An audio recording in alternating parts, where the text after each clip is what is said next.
Brian, the so-called headline of your investigation was that there are 300 crossings in North Texas that do not have a gate, and that of those crossings, there have been 65 train vehicle collisions.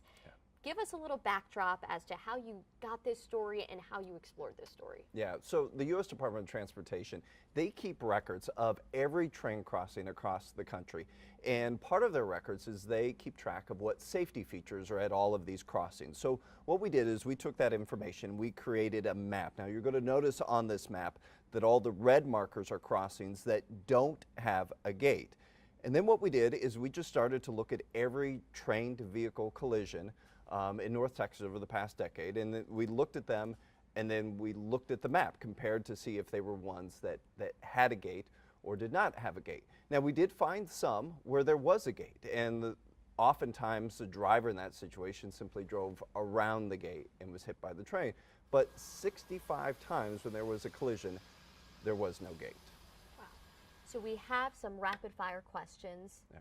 That, I mean, we've gotten so many comments from people either on Facebook or through the email. I was going through the inbox this morning, and people have a lot to say about this. So I wanted to just ask you a couple of questions that hopefully you can answer for our viewers. Yeah, we'll try to get through as many of these because, let's just get right to it. So Jeff emailed in last night, and he said, why didn't the railroads chip in? Yeah, so they do. A little is what we were told by TxDOT. And we asked TxDOT, hey, why not, or should? We asked TxDOT, should the railroads spend more money to help at these gates? And they said, well, the issue with a lot of it is these railroads were here first, and so it's really, the roads came second, so it's really the states or the local government's responsibility. Wow. So that's an interesting point, too, because especially with railroads, I mean, we're talking decades, if not more than 100. I mean, the railroads do precede a lot of these roads. So we're talking about an infrastructure that wasn't even thought of at this time. They were not considering the roads when they were building these railroads. Right, absolutely. That's some interesting perspective there. So Andres Alvarez wrote in and said, why can they start with at least red flashing lights on both sides alerting drivers there is a train coming? Once they get the funds, they can install the arms. So what about that logic there? So some of these that we pointed out that don't have a gate do have flashing lights. So what TxDOT does is it's simply not a gate or a no gate situation. So they do a risk assessment on all crossings every year, and then they evaluate, okay, what types of safety features would work best for this. Some they decide, hey, we need a gate, and if they have the funds to do it. Some they decide, well, flashing red lights may be sufficient, but we found a lot of them that didn't have lights, they didn't have a gate, they didn't have a stop sign. A lot of them just had your crossbuck sign, that's the sign that says railroad, the white sign, and maybe a yield sign. So they really vary, but to kind of answer his questions, that some do, it's really on a case-by-case basis what safety features TxDOT feels is appropriate. Sure. And back to the government question, I know a lot of people were grappling with that theme. William Waters wrote, why do we have to wait on the federal government to protect Texas citizens? Are we so poor a state that we can't protect ourselves? Is there some law that says we can't fix this? No, of course, there's not any law, but I mean, it comes down to where is this money going to come from? The state puts in money into the Federal Highway Fund, and that money is then, it goes to the federal government, then it comes back to the state. That's the way it's supposed to work, and that money is supposed to be allocated for all sorts of things, including railroad crossing safety. Now, as we pointed out, Texas is the only so-called donor state. Yeah. So we actually, for every dollar that we contribute to the Federal Highway Fund, we get 95 cents back.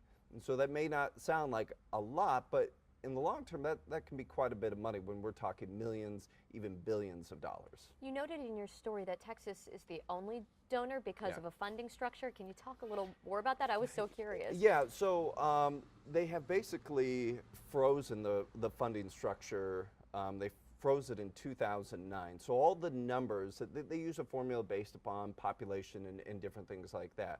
Well, we're using a formula that's 10 years old. Well, Texas has grown a bunch. Yeah. In 2009, it was probably fair, but now there's so many more people. The economy is growing here, and so we're putting in more money then we're getting back. And I know actually every lawmaker from Texas that's in the House or in the Senate, All 38. all 38, they've all people. written their colleagues saying, hey, we need to get this formula updated so Texas is getting its fair share.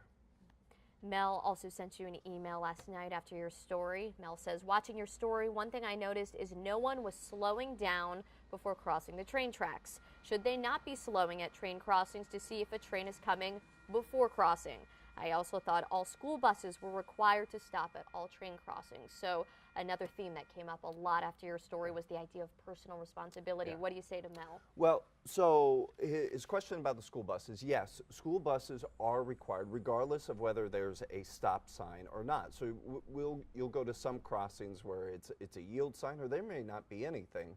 But school buses, regardless, are required to make a full stop. Driver looks both ways before crossing. Now, we did go and talked with the bus driver down there in Athens Yes. that was on that bus, and he told us he did stop, he did look both ways, he didn't see a train, he didn't hear a train, and that's when he proceeded.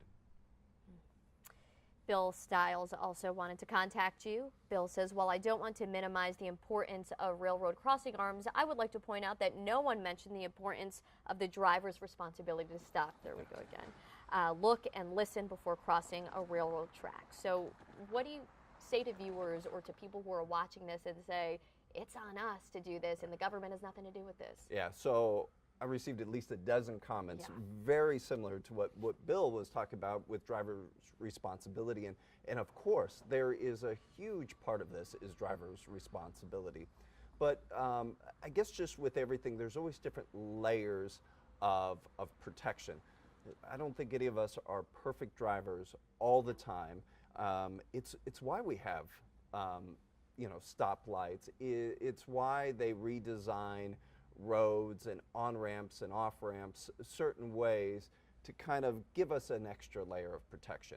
And so this isn't minimizing, having a gate shouldn't minimize driver responsibility. Absolutely, the driver is responsible, but it's just another layer of protection. And if you look at it holistically, all of these factors can contribute to saving lives. You know, Yeah. you have that balance with any sort of government or company responsibility, and hopefully we can better protect ourselves.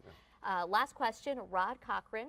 I think it is interesting that so many railroad crossings need gates, yet there are many gates sitting idle at abandoned crossings. Go down Randall Mill from Highway 360 east towards Great Southwest Parkway.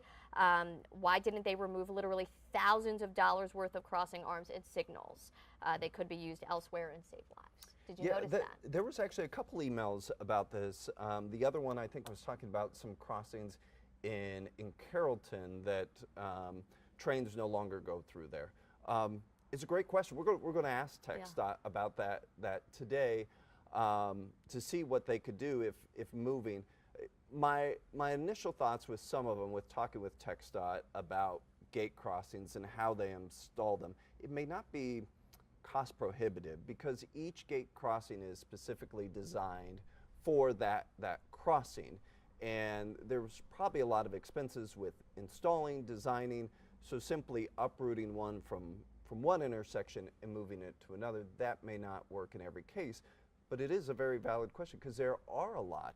We found out because TxDOT does work to try to get some of these railroads rerouted, or these trains, commercial trains, rerouted kind of outside of metropolitan areas.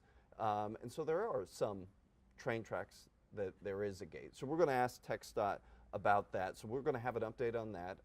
It sounds like we'll probably have an update on the crossing in Athens. My impression from talking with TxDOT, it sure seemed like that was going to be high on their list to try to get a crossing or to evaluate that one again. The one in Dallas, they said they're working with the city. I know there's probably a little extra pressure on the city of Dallas this morning too. They needed to secure some of the easement property to get the crossings, but that's high on their list. So we should have some updates on a lot of this stuff here pretty soon.